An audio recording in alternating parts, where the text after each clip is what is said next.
और चलिए अब खबरों में आगे बढ़ते हैं। गवाह हत्याकांड का मुख्तार कनेक्शन सामने आया है। उमेश पाल हत्याकांड में एक नया खुलासा हुआ है। मुख्तार गैंग का भी कनेक्शन मिला है। मुख्तार गैंग के भी शामिल होने का शक जताया जा रहा है। अतीक के भाई से मिला था मंसूर, मुख्तार का करीबी है मंसूर, और मंसूर अतीक के बेटे से भी मिला था।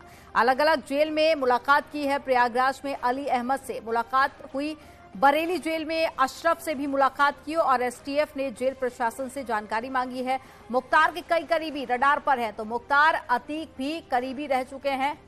और एक बड़ी खबर आपको बता रहे हैं, तो पुलिस को कई सारे सुराग मिले हैं इससे पहले भी, और एक बड़ा खुलासा अब भी निकलकर सामने आया है। उमेश पाल हत्याकांड को लेकर मुख्तार गैंग का भी कनेक्शन इसमें सामने आया है। मुख्तार गैंग के भी शामिल होने का इसमें शक जताया जा रहा है।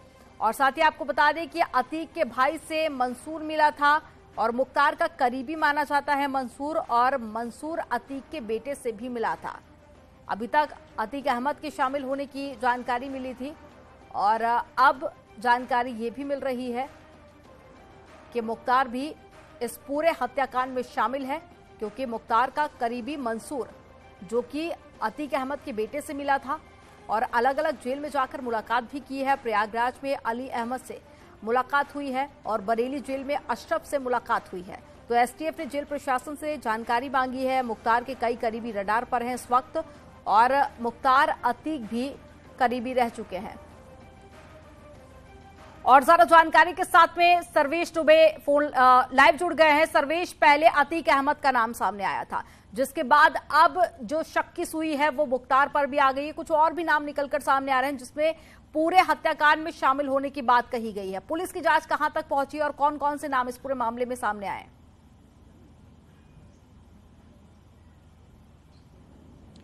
देखिए, पुलिस ने आधिकारिक रूप से कुछ नहीं बताया है, लेकिन पिछले 4 दिन से शायद है कि पुलिस की टीमों ने कहीं पर रुकी हों और लगातार छापेमारी कर रही हैं। 3 राज्यों में छापेमारी चल रही है, यूपी, बिहार और मध्य प्रदेश में छापेमारी चल रही है।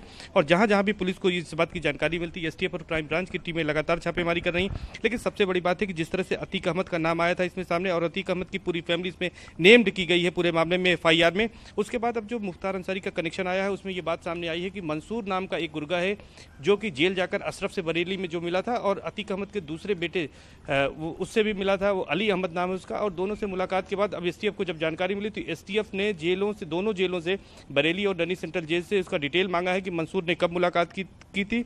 और इस डिटेल के बाद अब मंसूर के साथ ही साथ मुख्तार अंसारी के और जो गुर्गे हैं उनकी भी तलाश में जुट गई है। चूंकि अतीक अहमद और न केवल जो है प्रयागराज, बल्कि इसका जो एक तरह से धमक थी वो काफ़ी अन्य आसपास के जिलों में थी। और पूर्वांचल का माफिया डॉन मुख्तार अंसारी भी है, जो कि पिछले 15-16 सालों से बाधा जेल में बंद है। तो दोनों के आपसी रिश्ते थे। और इस हत्याकांड में अब चूंकि जो नाम सामने आ रहा है मंसूर का, वो मुख्तार अंसारी का करीबी है, तो इसलिए अब मुख्तार कनेक्शन भी इसमें जुड़ रहा है। एसटीएफ की टीमें अब इस एंगल से भी इस मामले की जांच पड़ताल में जुट गई हैं।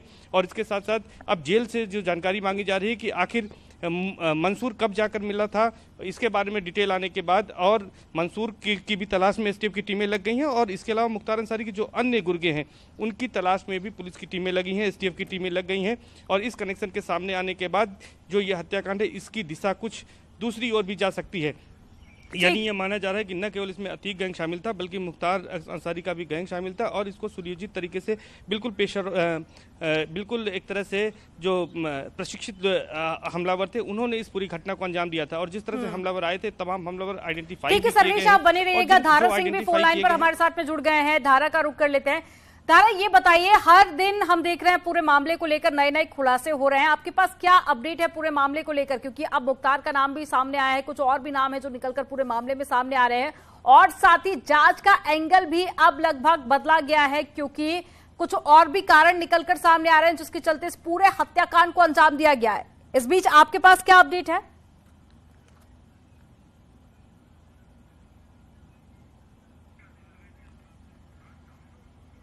तो धारा से संपर्क टूट गया है, दोबारा से सर्वेश का रुख कर लेते हैं। सर्वेश, कारण क्या अभी तक पूरी तरह से स्पष्ट हो पाया कि आखिर क्या कारण रहा जिसके चलते इस पूरे हत्याकांड को अंजाम दिया गया? देखिए, शुरुआती जांच में जो निकलकर सामने आया था उस पर भी कहीं ना कहीं अब शक की सुई मंडराने लगी है, क्योंकि पहले अतीक अहमद का नाम सामने आया, अब मुख्तार का नाम सामने आ रहा है। यानी कि पूरी प्लानिंग के साथ इस पूरे हत्याकांड को अंजाम दिया गया था।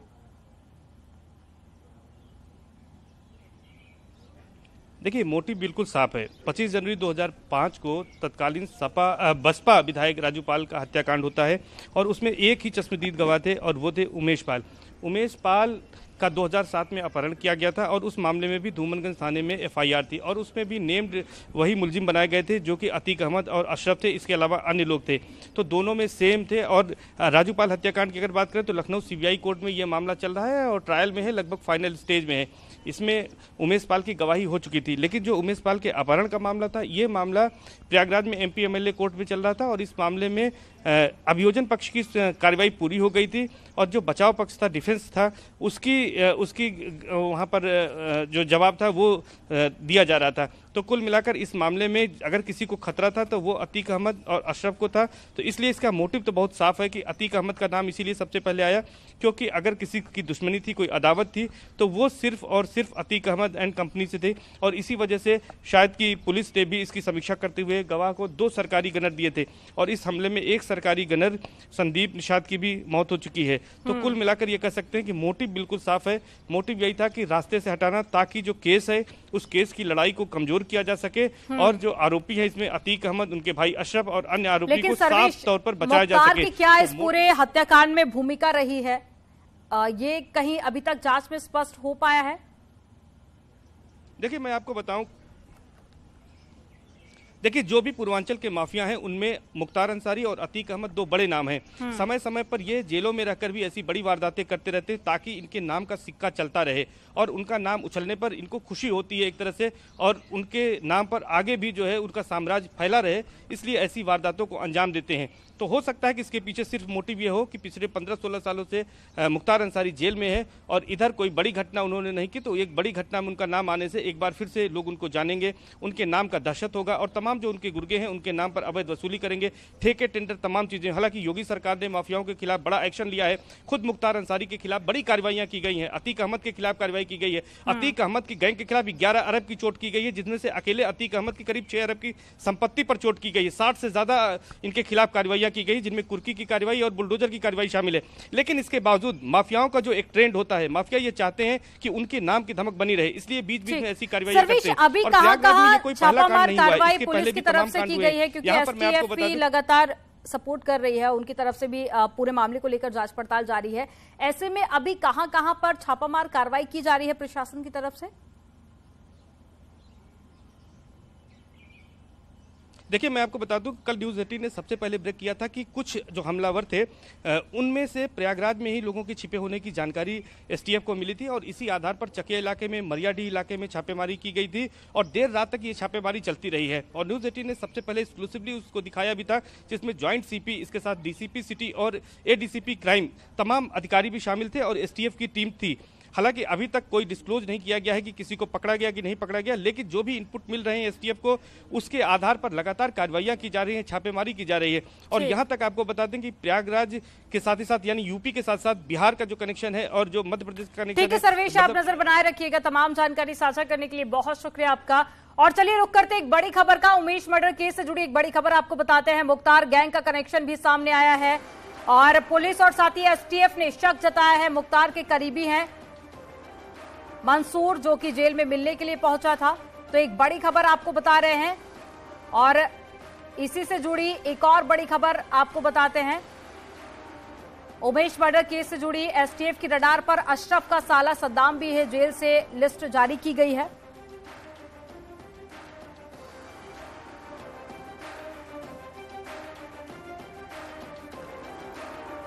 तो जेल से एक लिस्ट भी मिली है, पहले नंबर पर पूरा मुफ्ती इलाके में है। अशरफ के ससुराल बरेली जेल में जो मौजूद थे, पूछताछ की जा रही है। उमेश मर्डर केस से जुड़ी एक बड़ी खबर आपको बता रहे हैं। एसटीएफ की रडार पर अशरफ का साला भी है, जिसका नाम सद्दाम है। जेल से मिली लिस्ट में पहले नंबर पर नाम पूरा मुफ्ती इलाके में है और अशरफ के ससुराल बरेली जेल के पास में किराए के मकान में रहता है सद्दाम। अशरफ का अकाउंटेंट बताया जा रहा है। तो प्रॉपर्टी के काम की जिम्मेदारी सद्दाम को दी गई थी। एक्सक्लूसिव तस्वीरें आपको दिखा रहे हैं और मर्डर केस से बाद से ही ये फरार चल रहा है। तो फतेहपुर में रेड डाली गई और इस छापेमार कार्रवाई की तस्वीरें भी आपको दिखा रहे हैं, जहां परिजनों से पूछताछ करती हुई पुलिस प्रशासन, आप इन एक्सक्लूसिव तस्वीरों में देखिए। नहीं, आप गलत बात आप गलत करेंगे। और ज्यादा जानकारी के साथ में धारा सिंह जुड़ गए हैं। धारा सिंह, फतेहपुर में पुलिस प्रशासन की तरफ से रेड डाली गई, क्या जानकारी आपके पास? ये बता दें कि उमेश हत्याकांड के बाद से यूपी एटीएफ की प्रयागराज, कानपुर और लखनऊ यानी तीनों यूनिट लगातार छापेमारी कर रही है। इस दौरान बरेली जेल से जो लिस्ट सामने आई है, बता दें कि अतीक अहमद का भाई अशरफ बरेली जेल में पिछले 2.5 सालों से बंद है। जब मुलाकातियों की लिस्ट सामने आती है तो उसमें पहले स्थान पे उसके साले का नाम, सद्दाम का नाम सामने आता है। सद्दाम प्रयागराज के हटवा गांव का रहने वाला है। हटवा गांव में ही अशरफ की ससुराल है। ऐसे में उसका अकाउंटेंट सद्दाम बताया जा रहा है, जो प्रॉपर्टी के सारे काम की भी जिम्मेदारी का निर्वहन करता है। घटना के बाद से लगातार सद्दाम फरार बताया जा रहा है। इसमें अहम कड़ी यह है कि सद्दाम बरेली जेल से महज 300 मीटर की दूरी पर एक किराए के कमरे में रहता था। हर आने जाने वाले लोगों को अशरफ से मुलाकात कराता। तो कहीं न कहीं इस घटना से अशरफ के जेल कनेक्शन भी निकल कर सामने आ रहा है और एसटीएफ की टीम इसी कनेक्शन को जोड़ते हुए फतेहपुर पहुंची है और वहां पे 5 अलग अलग स्थानों पे छापेमारी की गई है। हालांकि जिन स्थानों पे छापेमारी की गई है वो परिवार में महिलाएं तो मिली, लेकिन अन्य सदस्य नहीं मिली है। महिलाओं की सूचना के बाद उनके अन्य ठिकाने कानपुर और कौशाम्बी के भी अलग अलग स्थानों पे छापेमारी की गई है। फिलहाल घटना के बाद से अशरफ का साला सद्दाम फरार बताया जा रहा है। यूपी एटीएफ की टीम, एसटीएफ की टीम सद्दाम के तलाश में आसपास के कई जिलों में पिछले 40 घंटों से ताबड़तोड़ दबिश दे रही है। माना जा रहा है कि अगर सद्दाम एसटीएफ के गिरफ्त में आ जाता है तो कहीं न कहीं इस हत्याकांड का राजफाश हो सकता है। ठीक है, सद्दाम की क्या भूमिका थी धारा सिंह, जिस आधार पर पुलिस जांच पड़ताल कर रही है और अभी तक 3 जगहों पर छापेमारी की गई है, फतेहपुर, कानपुर और कौशाम्बी? क्या अभी तक जांच में कुछ हाथ लगा पुलिस के? देखिए, अब तक के जो हमारे सूत्र बता रहे हैं कि अशरफ के जेल जाने के बाद से उसकी सारी जिम्मेदारी, यानी जो उसके प्रॉपर्टी के कामकाज है, पैसों का लेन देन है, ये तमाम उसकी जिम्मेदारियां अपने साले सद्दाम को दे रखी थी। ऐसे में तमाम ऐसे जो आपराधिक गतिविधियां होती हैं, कहीं ना कहीं जिन मामलों में कोर्ट की पैरवी से लेकर के तमाम ऐसे काम है जिनको सद्दाम देखा करता था। तो जिस प्रकार से शूटरों ने इस जघन्य हत्याकांड को अंजाम दिया है, तो कहीं ना कहीं पुलिस इस कड़ी पे जांच कर रही है कि इसका फाइनेंस कहीं सद्दाम की तरफ से तो नहीं किया गया है। इसमें जो शूटर्स, उनको जो सुपारी दी गई है, तो रुपए के लेन देन को लेकर के भी सद्दाम के बैंक अकाउंट खंगाले जा रहे हैं। इसके साथ सद्दाम से जुड़े जो लोगों के नाम सामने आ रहे हैं, उन स्थानों पे पुलिस की रेड लगातार जारी है। पिछले 40 घंटे में 50 से ज्यादा लोग अशरफ और अतीक के करीबी हिरासत में लिए गए हैं। माना जा रहा है कि जल्द ही पुलिस की टीम इस पूरे मामले का खुलासा कर सकती है। ठीक है, आप बने रहिएगा, लौटूंगी आपके पास में। आप गलत करेंगे। सुनो, आप क्यों सर्च वारंट देख रही हो? आपको अपना अधिकार तो मालूम है। नो रिकॉर्डिंग चलेगी। फिर आप ये ना कहो कि आप हमसे बदतमीजी कर रहे हो। आप फिर ये ना कहो कि हमसे बदतमीजी कर रही है। नहीं, I am talking to you generally. तो बताइए तो बात। By rule I am talking only by rule. I want search your room and without any search warrant. No, I आपको रूल मालूम है? आपको रूल मालूम है? सर्च वारंट मैं खुद जारी कर सकता हूँ। आपको मालूम है? हाँ, आप देखो, मैं खुद सर्च वारंट जारी कर सकता हूँ। मैटर बता देंगे। मैटर आपको बताएंगे। किसी वजह से आज तक तो नहीं आया। आप परेशान ना होइए। बिना मैटर का नहीं सर, ऐसे नहीं। सुनो, एक काम करो, एक महिला कांस्टेबल, फिर हम महिला कांस्टेबल बनाएंगे, फिर आपको होगी। आप जितना आप परेशान हो उतना परेशान हो जाएंगे। लेडी कांस्टेबल आप बुलाइए लेडी कांस्टेबल जरा वो उसको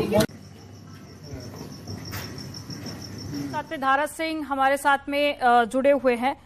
धारा, वीडियो जो निकलकर सामने आया है उसमें पुलिसकर्मियों और परिजनों का कई देर तक विवाद होता रहता है, लेकिन पुलिसकर्मियों को अंदर नहीं जाने दिया जाता है। तो ऐसे में आगे जांच किस तरह से बढ़ रही है और क्या पुलिसकर्मी आगे घर के अंदर जाकर तलाशी ले पाए थे या फिर नहीं? तो संपर्क छूट गया हमारा, तस्वीरें आपको दिखा रहे हैं। देखिए, ये सद्दाम के ससुराल पहुंची थी पुलिस और जांच पड़ताल करना चाहती थी, अंदर तलाशी लेना चाहती थी, लेकिन सद्दाम के जो रिश्तेदार थे उन्होंने घर के अंदर नहीं जाने दिया और ये आर्गुमेंट कई देर तक चलता रहा। और चलिए यहां पर रुकेंगे एक छोटे से ब्रेक के लिए, खबरों का सिलसिला आगे भी जारी रहेगा।